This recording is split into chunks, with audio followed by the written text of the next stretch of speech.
ಭಾರತ ಸಂವಿಧಾನ ವಿಷಯದಲ್ಲಿ ನಿಜವಾದ ಶ್ರದ್ಧೆ ಮತ್ತು ನಿಷ್ಠೆಯನ್ನು ಹೊಂದಿರುತ್ತೇನೆಂದು, ನಾನು ಭಾರತದ ಸಾರ್ವಭೌಮತ್ವವನ್ನು ಮತ್ತು ಅಖಂಡತೆಯನ್ನು ಎತ್ತಿ ಹಿಡಿಯುತ್ತೇನೆಂದು ಮತ್ತು ಕರ್ನಾಟಕದ ರಾಜ್ಯದ ಮಂತ್ರಿಯಾಗಿ ನನ್ನ ಕರ್ತವ್ಯಗಳನ್ನು ಶ್ರದ್ಧಾಪೂರ್ವಕವಾಗಿ ಮತ್ತು ಅಂತಃಕರಣ ಪೂರ್ವಕವಾಗಿ ನಿರ್ವಹಿಸುತ್ತೇನೆಂದು ಭಯ ಅಥವಾ ಪಕ್ಷಪಾತವಿಲ್ಲದೆ ರಾಗದ್ವೇಷವಿಲ್ಲದೆ ಎಲ್ಲ ಬಗೆಯ ಜನರಿಗೆ ಸಂವಿಧಾನಕ್ಕೆ ಮತ್ತು ಕಾನೂನಿಗೆ ಅನುಸಾರವಾಗಿ ನ್ಯಾಯವಾದದ್ದನ್ನೇ ಮಾಡುತ್ತೇನೆಂದು ಜಗಜ್ಯೋತಿ ಬಸವೇಶ್ವರ ಹೆಸರಿನಲ್ಲಿ ಪ್ರಮಾಣ ಮಾಡುತ್ತೇನೆ. ನಾನು ಕೆ.ಎಸ್. ಬಸವಂತಪ್ಪ ಎಂಬ ಹೆಸರನ್ನು ನಾನು ಕರ್ನಾಟಕ ರಾಜ್ಯದ ಮಂತ್ರಿಯಾಗಿ ನನ್ನ ಪರ್ಯಾಲೋಚನೆಗೆ ತರಲಾಗುವ ಅಥವಾ ನನ್ನ ತಿಳಿದು ಬರುವ ಯಾವುದೇ ವಿಷಯವನ್ನು ರಾಜ್ಯದ ಮಂತ್ರಿಯಾಗಿ ನನ್ನ ಕರ್ತವ್ಯಗಳ ಯುಕ್ತ ನಿರ್ವಹಣೆಗೆ ಅಗತ್ಯವಾಗಬಹುದಾದ ಸಂದರ್ಭದಲ್ಲದೆ ಅನ್ಯಥಾ ಅಥವಾ ಯಾರೇ ವ್ಯಕ್ತಿಗೆ ಅಥವಾ ವ್ಯಕ್ತಿಗಳಿಗೆ ಪ್ರತ್ಯಕ್ಷವಾಗಿ ಅಥವಾ ಪರೋಕ್ಷವಾಗಿ ತಿಳಿಸುವುದಿಲ್ಲ ಅಥವಾ ಬಹಿರಂಗಪಡಿಸುವುದಿಲ್ಲ ಎಂದು ಬಸವೇಶ್ವರ ಹೆಸರಿನಲ್ಲಿ ಪ್ರಮಾಣ ಮಾಡುತ್ತೇನೆ.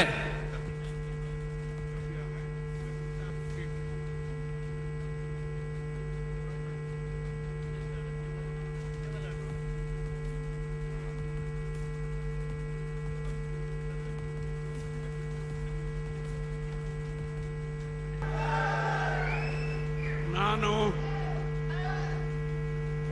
ರುದ್ರಪ್ಪ ಮಾನಪ್ಪ ಲಮಾಣಿ ಎಂಬ ಹೆಸರಿನ ನಾನು ಕಾನೂನಿನ ಮೂಲಕ ಸ್ಥಾಪಿತವಾದ ಭಾರತದ ಸಂವಿಧಾನದ ವಿಷಯದಲ್ಲಿ ನಿಜವಾದ ಶ್ರದ್ಧೆ ಮತ್ತು ನಿಷ್ಠೆಯನ್ನು ಹೊಂದಿರುತ್ತೇನೆಂದು, ನಾನು ಭಾರತದ ಸಾರ್ವಭೌಮತ್ವವನ್ನು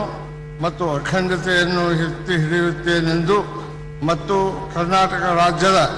ಮಂತ್ರಿಯಾಗಿ ನನ್ನ ಕರ್ತವ್ಯಗಳನ್ನು ಶ್ರದ್ಧಾಪೂರ್ವಕವಾಗಿ ಮತ್ತು ಅಂತಃಕರಣ ಪೂರ್ವಕವಾಗಿ ನಿರ್ವಹಿಸುತ್ತೇನೆಂದು ಭಯ ಅಥವಾ ಪಕ್ಷಪಾತವಿಲ್ಲದೆ ರಾಗ ದ್ವೇಷವಿಲ್ಲದೆ ಎಲ್ಲ ಬಗೆಯ ಜನರಿಗೆ ಸಂವಿಧಾನಕ್ಕೆ ಮತ್ತು ಕಾನೂನಿನ ಅನುಸಾರವಾಗಿ ನ್ಯಾಯವಾದದ್ದನ್ನೇ ಮಾಡುತ್ತೇನೆಂದು ದೇವರ ಹೆಸರಿನಲ್ಲಿ ಪ್ರಮಾಣ ಮಾಡುತ್ತೇನೆ. ನಾನು ರುದ್ರಪ್ಪ ಮಾನಪ್ಪ ಲಮಾಣಿ ಎಂಬ ಹೆಸರಿನ ನಾನು ಕರ್ನಾಟಕ ರಾಜ್ಯದ ಮಂತ್ರಿಯಾಗಿ ನನ್ನ ಪರ್ಯಾಲೋಚನೆಗೆ ತರಲಾಗುವ ಅಥವಾ ನನಗೆ ತಿಳಿದು ಬರುವ ಯಾವುದೇ ವಿಷಯವನ್ನು ರಾಜ್ಯದ ಮಂತ್ರಿಯಾಗಿ ನನ್ನ ಕರ್ತವ್ಯಗಳ ಯುಕ್ತ ನಿರ್ವಹಣೆಗೆ ಅಗತ್ಯವಾಗಬಹುದಾದ